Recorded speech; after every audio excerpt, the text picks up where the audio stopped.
नमस्कार. आकाशवाणी औरंगाबाद केंद्राच्या बातमीपत्रात मी ओंकार माहोरकर आपलं स्वागत करतो. सुरुवातीला ठळक बातम्या. पीक विमा योजनेच्या उत्तम अंमलबजावणीसाठी राज्यांना स्वतःच्या विमा योजना कंपन्या स्थापन करण्याचे केंद्र सरकारचे निर्देश. राष्ट्रपती पदासाठीच्या निवडणुकीच्या मतदानाची आज मतमोजणी. राज्यातल्या नदीजोड प्रकल्पासाठी केंद्र सरकार राज्याला 15,000 कोटी रुपये देणार, जलसंपदा मंत्री गिरीश महाजन. आणि ज्येष्ठ मराठी अभिनेत्री उमा भेंडे यांचं निधन. आता सविस्तर बातम्या. पीक विमा योजनेच्या उत्तम अंमलबजावणीसाठी राज्यांना स्वतःच्या विमा योजना कंपन्या स्थापन करण्याचे निर्देश देण्यात आले असल्याचं कृषी मंत्री राधामोहन सिंग यांनी काल रात्री सांगितलं. लोकसभेतल्या शेतीविषयक प्रश्नांवरच्या आपत्कालीन चर्चेला ते उत्तर देत होते. सध्याच्या कंपन्यांनी अनियमितता केल्याचं आढळल्यास त्यांच्याविरुद्ध कडक कारवाईचा इशाराही त्यांनी यावेळी दिला. 2016 मध्ये सरकारनं सुरू केलेल्या प्रधानमंत्री पीक विमा योजनेच्या अंमलबजावणीबाबत काही समस्या असल्यामुळे राज्यांना स्वतःच्या अशा कंपन्या स्थापन करण्यास सांगण्यात आल्याचं ते म्हणाले. यामुळे सध्याच्या खाजगी आणि सार्वजनिक क्षेत्रातल्या विमा कंपन्यांसोबतच्या स्पर्धेत वाढ होईल असं राधामोहन सिंग म्हणाले. तत्पूर्वी काँग्रेससह तृणमूल काँग्रेस, डावे पक्ष, राष्ट्रीय जनता दल आणि राष्ट्रवादी काँग्रेसच्या सदस्यांनी स्थगन प्रस्ताव देऊन या विषयावर चर्चेची मागणी केली.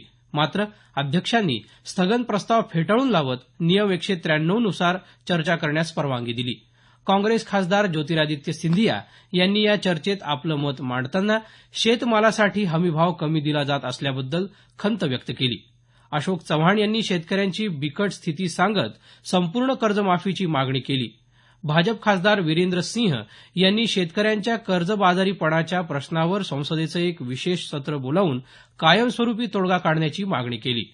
शिवसेना, बिजू जनता दल, अण्णाद्रमुकसह विविध पक्षाच्या सदस्यांनी या चर्चेत भाग घेऊन आपली मतं मांडली.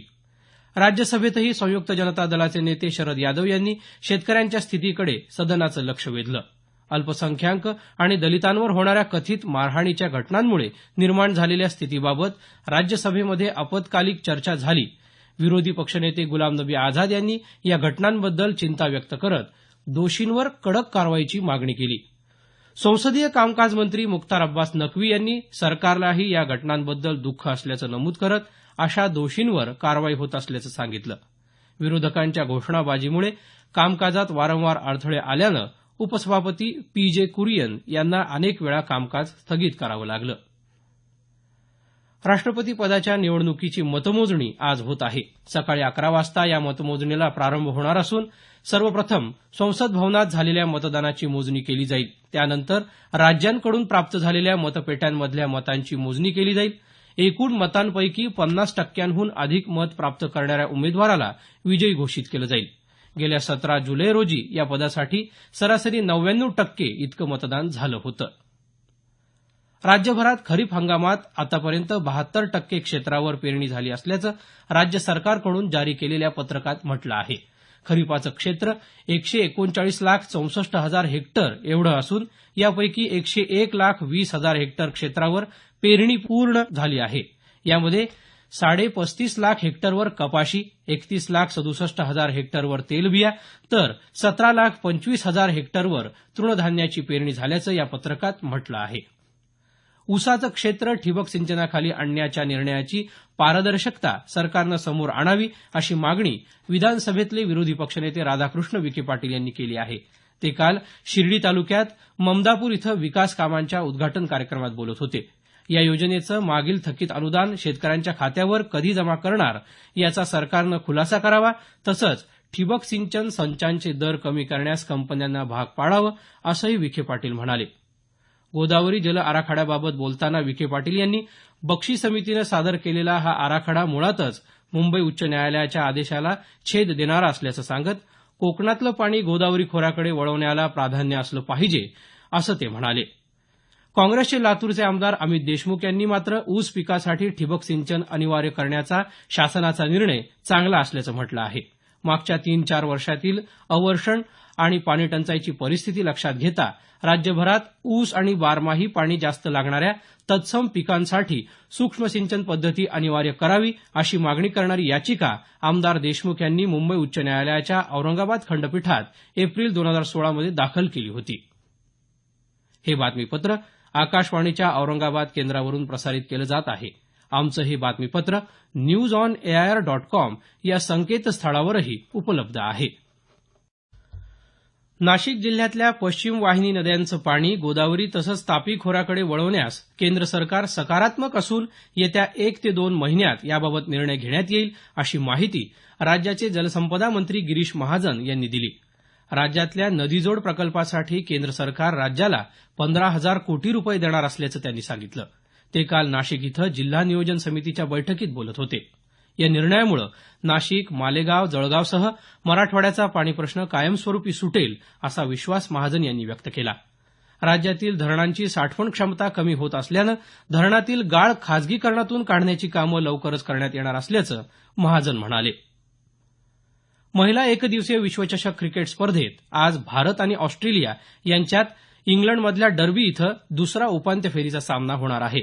पहिल्या सामन्यात दक्षिण आफ्रिकेविरुद्ध विजय मिळवून इंग्लंडचा संघ याआधीच अंतिम फेरीत पोहोचला आहे. आजच्या सामन्यात जिंकणाऱ्या संघाची अंतिम लढत 23 तारखेला लंडनच्या लॉर्ड्सच्या मैदानावर इंग्लंडच्या संघाबरोबर होईल. ज्येष्ठ मराठी अभिनेत्री उमा भेंडे यांचं काल मुंबईत निधन झालं. त्या 72 वर्षांच्या होत्या. 1960 साली आकाशगंगा या मराठी चित्रपटातून त्यांनी अभिनय क्षेत्रात पदार्पण केलं. आम्ही जातो आमच्या गावा, भालू, प्रेमासाठी वाट्टेल ते आदी मराठी चित्रपटांसह उमा भेंडे यांनी तेलुगू, तमिळ तसंच अनेक हिंदी चित्रपटातूनही विविध भूमिका साकारल्या.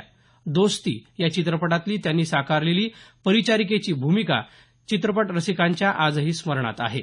उमा भेंडे यांच्या निधनानं मराठी चित्रपट क्षेत्रानं एक सोज्वळ अभिनेत्री गमावली या शब्दात सांस्कृतिक कार्यमंत्री विनोद तावडे यांनी त्यांना श्रद्धांजली अर्पण केली. आगामी इंदू सरकार या कथित राजकीय भाष्य करणाऱ्या चित्रपटावरून काल औरंगाबाद इथं आंदोलन करण्यात आलं. या चित्रपटाच्या समर्थनार्थ भारतीय जनता युवा आघाडीच्या कार्यकर्त्यांनी गुलमंडी इथं एकत्र येत विविध फलक दर्शवून तर काँग्रेस पक्षाच्या वतीनं क्रांती चौक इथं हा चित्रपट दाखवू नये यासाठी निदर्शनं केली. आणीबाणीवर आधारित हा चित्रपट मधुर भांडारकर यांनी दिग्दर्शित केला आहे. ज्येष्ठ स्वातंत्र्यसैनिक आणि माजी आमदार भिकू दाजी भिलारे यांचं काल मुंबई इथं त्यांच्या निवासस्थानी निधन झालं. ते 97 वर्षांचे होते. सातारा जिल्ह्यातल्या जावळी मतदारसंघातून 2 वेळेस ते आमदार म्हणून निवडून आले होते. विधान परिषदेचेही ते सदस्य होते. महात्मा गांधी, क्रांतिसिंह नाना पाटील यांच्या विचारांचा प्रभाव त्यांच्यावर होता. सातारा जिल्ह्यातल्या भिलार इथं काल त्यांच्या पार्थिव देहावर अंत्यसंस्कार करण्यात आले. राज्यातल्या सर्व कारागृहातल्या महिला कैद्यांच्या 6 वर्षांखालील बालकांसाठी राबवण्यात येणाऱ्या अंगणवाड्यांमध्ये स्मार्ट अंगणवाडी संकल्पना प्राधान्यानं राबवणार असल्याचं महिला आणि बाल विकास मंत्री पंकजा मुंडे यांनी सांगितलं. महाराष्ट्र राज्य बाल हक्क संरक्षण आयोगाच्या शिष्टमंडळासोबत आयोजित बैठकीत त्या काल मुंबईत बोलत होत्या. कारागृहातल्या महिला कैद्यांच्या बालकांना अंगणवाडीत देण्यात येणाऱ्या सोयी सुविधा स्मार्ट संकल्पनेनुसार देण्यात येणार असून ही स्मार्ट अंगणवाडी संकल्पना राज्यात सर्व कारागृहातल्या अंगणवाडींपासून सुरू करण्याचा मानस त्यांनी व्यक्त केला. शेवटी पुन्हा काही ठळक बातम्या. पीक विमा योजनेच्या उत्तम अंमलबजावणीसाठी राज्यांना स्वतःच्या विमा योजना कंपन्या स्थापन करण्याचे केंद्र सरकारचे निर्देश. राष्ट्रपती पदासाठीच्या निवडणुकीच्या मतदानाची आज मतमोजणी आणि राज्यातल्या नदीजोड प्रकल्पासाठी केंद्र सरकार राज्याला 15,000 कोटी रुपये देणार. जलसंपदा मंत्री गिरीश महाजन. याबरोबरच हे बातमीपत्र संपलं. आमचं यानंतरचं मराठी संक्षिप्त बातमीपत्र सकाळी 10 वाजता.